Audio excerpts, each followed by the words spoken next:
दुखी और बदकिस्मत लोगों से जितना हो सके दूर रहें।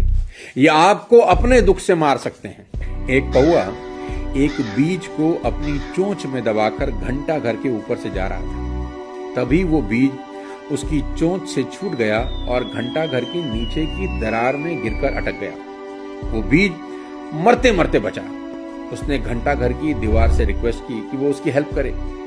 उस बीज ने उस दीवार को, जिसके बीच में अटका हुआ था, भगवान का वास्ता दिया और दीवार की ऊंचाई और सुंदरता की तारीफ के पुल बांधने लगा। उस बीज ने दीवार से कहा, मुझ पर दया करो, मैं अपने परिवार से दूर हो चुका हूं, कम से कम तुम तो मुझे सहारा दो।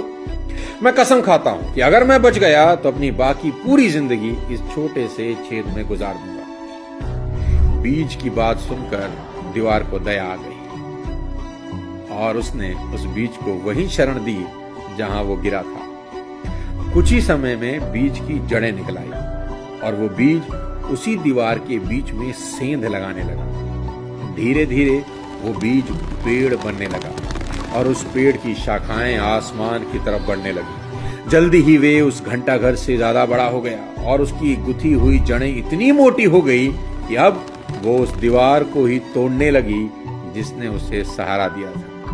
अब दीवार को होश आया कि दया के कारण उसने अपने ही विनाश को आमंत्रित कर लिया। लेकिन अब अफसोस करने का कोई फायदा नहीं था, क्योंकि कुछ ही समय के बाद वो दीवार गिर गई।